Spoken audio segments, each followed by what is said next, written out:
Hello, wonderful students, and welcome to a special series produced by PCSG and CSBS Learning.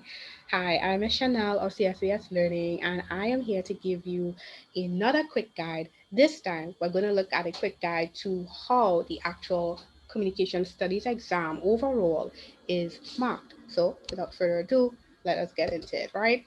So, you have already been, let's be real here, suffering through communication studies, right? And you would already know that you have three different papers to work with, right? You would have paper one, which is going to be multiple choice, paper two, which is the written paper. If you haven't seen it already, I talked about paper two a bit in the first video in the series. And then we have paper three, the SBA/IE, which is quite interesting. I told my students I'm being polite about it, so it's quite interesting. You all know what I mean by that, right? Yes, I know you do. So again, you're going to see at the top of the page a lot of information concerning the actual pages where you can actually get this information. This information is all taken from the syllabus. Yes, I know it's very boring to go through.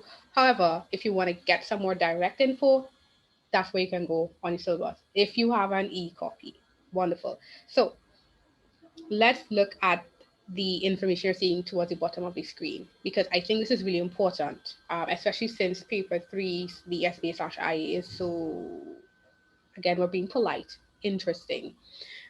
Paper one is worth 30%. Paper two is 50% of your overall mark. Paper three is 20%. I think you guys need to really keep that in mind. This is the percentage. This is where the value of your efforts go in terms of percentages. One of the reasons I'm drawing this to your attention is because since paper three, and I really want to talk about this now, since paper three is so interesting, again, we're being polite here. Since it's so interesting, most people spend a lot of their time worrying about it. So yes, it does take quite a bit of time. Probably spend months working on paper three. However, it's worth 20%. It's worth less than the paper one. All right, so think about that. I'm not saying don't do well in your SBA. I'm saying, don't go through mental torture over it. Yeah. So paper one, 30%, paper two, 50%, paper three, 20%. Now let's look at paper one itself. All right. So I'm going to give you the basic facts. If you're already used to how CXC does stuff in the world of CXC and CSEC, paper one is multiple choice. Unlike CXC, it's going to be 45 questions, multiple choice.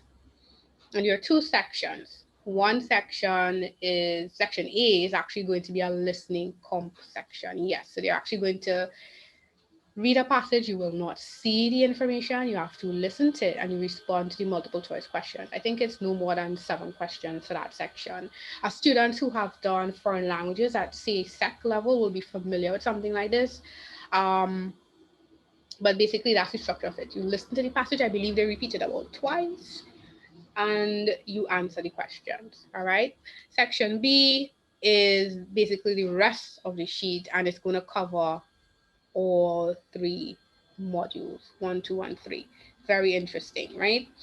Note that this particular section is 1 hour and 30 minutes. So you have an hour and a half to go through. The first part, which is the section A, the listening comp, is going to be directed. So you can't, and I recommend you don't go off into section B while you're listening to that. The rest of the time, you will have to focus on section B, which will be the reading comp part. Um, so again, this covers all three modules. It's got a listening comp section, it's got a reading comp section, and interestingly enough, although it's 45 marks, CXC weights it to 90 marks. So this information, if you go to the assessment grid on page 49 of the syllabus, you're going to see the actual breakdown of the assessment grid. But basically, when you get your 45 marks, they double it in order to do the overall mark, again, based on what's in the syllabus. So for example, if you were to get 40 marks in this section and what would happen next is that it's going to be doubled to 80 marks, and then they're going to take that 80 marks and figure out what this is in terms of 80 out of 90 in terms of that 30%. All right, that's how they're going to get that final figure. Right, hopefully my maths is on point. I'm not teaching maths here, yeah? Great. So again, all this information is really important to know so you understand your purpose in the exam and how your strategy. Paper one is the far from what I've seen for the last couple of years, highly repetitive, highly, highly repetitive.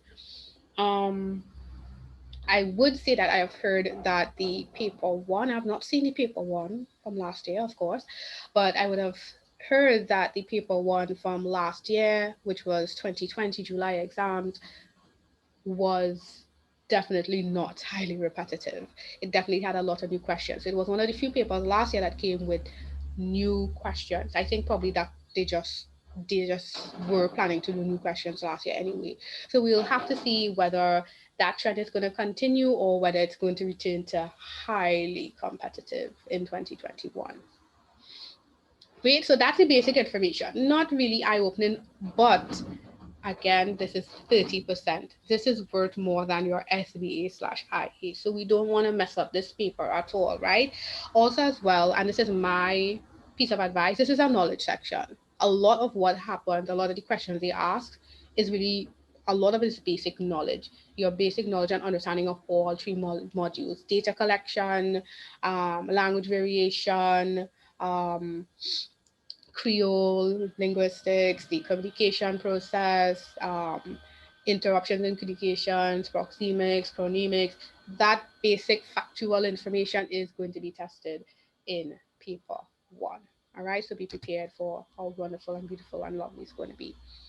Paper two, we spoke about paper two at length in the previous video, but I am definitely going to recap. Again, you're going to see all the pages where you can get the information. Paper two is going to be page 38 in the syllabus. It's three questions. Each question per it's three sections divided into three sections. Each question is going to be related specifically to a particular module. So it's not going to be mixed. So paper one was mixed. Paper one was one, two, three. It's going to be all over. But in paper two, question one is only paper one. Question one is module one. Question two is module two. Question three is module three. That's not going to change. So when you're looking at question three, you're looking at all the information and the content that's going to come from question three. So that part is really nice. One and two are essays, right? I call them baby words. You may not like it. Mrs. not trying to be disrespectful in no way, shape, or form, but it's a little bit. The reason I say baby words as well is because I think most students tend to go over. If you're going under, it's because you don't know the work. So you're probably missing information in terms of content. You don't know what's going on in module two or module three. Most people who have some information, they tend to go over because of how they write. That's something to be careful of. So that's why I keep saying baby words. I don't want you to go over. Question three, I want to just differentiate that because question three says it must be in an appropriate presentation. The syllabus does not say that you use different formats. When I say different formats, whether it's a speech, whether it's a report, whether it's a letter, however, you need to be mindful in reading that question properly to understand why is it important. Module 3 focuses on speaking and writing, the difference between oral and written communication. There are, my grammar, there are a lot of differences between the two of them. You have to understand there's a difference between me speaking and giving you this information, and there's a stark difference between me writing the information. If you were to just look at the slides, you're just looking at what I wrote. If we were to blank off the slides and you're just listening to what I'm saying, then this is oral communication, right? So because of that, I am assuming that for question three, they want you to take into consideration not just the format, but the situation in which you're writing the question. Again, that's just my advice for you to be mindful of, because those are the things that you have to consider for module three. Understanding that reading and writing, oral, written communication are sometimes different, have a lot of different factors. Okay, so again, for each question is worth 25 marks, right? It's worth 25 marks. But just like with paper one, where they double it, they do the same thing here. So after you get, let's say you get 20, 20 in question one, and in question two, you get 25. I'm giving you all good marks, right? In question three, you get a little 20 again. That is 65. They're actually going to double it. So that's going to be 130 out of 150. So they double it. The overall grade is 50%. All right, it's 50%. So that is how they mark it. Again, you can check the assessment grade on page 49 to see a pictorial representation of this. Okay. Every single question, because this is a section, this is a paper where you're doing a lot of writing as well. This is written communication. You're going to be assessed on content. I spoke about content, that's the actual information from the actual modules, organization, how you're presenting it, beginning, middle, end, introduction, points, and a conclusion, and expression, your writing, the sentences you use, your diction, words you use, the paragraphing you use, all of that is going to go into expression. Organization and expression are really important, especially for this level of writing, which is academic/formal writing. That's how you're going to get your point across. This is the language you're going to have to speak with. And again, if you've understood Module 3 correctly or appropriately, it would make sense why I say that, right? This is my piece of advice in terms of understanding the mindset of paper 2. This is application of knowledge. So paper 1, you're just showing, I know 1 plus 1 equals 2. Here you're understanding, I probably can't go on with the maths analogy. I'm sorry. I'm not a good maths teacher, right? But here you're understanding that if you know what, let's say, the communication model is, you understand how breaks in communication can occur. Or if you understand what the communication model is, you can understand the difference between me speaking here and giving you this lecture for the session versus me writing all the information and presenting you with a booklet or a textbook versus me creating TikTok videos about this, right? Application of knowledge. And yes, you could probably do TikToks of the content here. Should be interesting, right? Then we have the SBA/IA, which is very interesting. Very, very, very interesting. SBA/IA. We'll be doing this in a whole video, and there'll be a video dedicated to the SBA/IA. As I'm recording this, it's mid-Feb. I think there are students who were in the sessions before who said that they're still in process with their SBA. So I think it'll probably be in time for some students.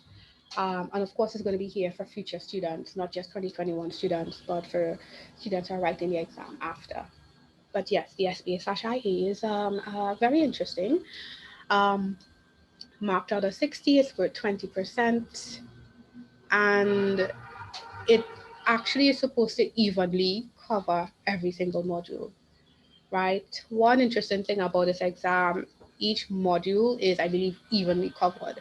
So module 1 is worth 22, 23 is worth 20.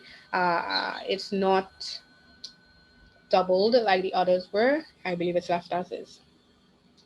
Okay, so that is what the SB is about. Like I said, I'm going to dedicate an entire session just for this. Lovely is not the word. Lovely is definitely not the word. But for this very interesting paper. Very, very, very interesting. I hope you note my sarcasm. Right. So for this is my advice for this paper. This particular assignment really relies on your application of knowledge. So we're using these skills from paper 2 as well as a research competency. Research skills are something that you would definitely need. They are skills you would definitely need if you're going on to academic. And to be honest, I think even in the workplace, research skills do work depending on what you're doing. Right? Sometimes you need to ask questions and understand where the questions come from. You do need to be evaluative. And in future videos, we're going to delve a bit into some of the elements that concern research competencies. Not just going to be about data collection and reliable sources, it's also going to be about comprehension. And that applies across the board. All right, so that is it for this quick guide to the entire communications paper, all three papers, how they are evaluated, how they are assessed. I hope this was helpful to you. If you have any comments, any concerns, any queries, please feel free to leave them in the comments below.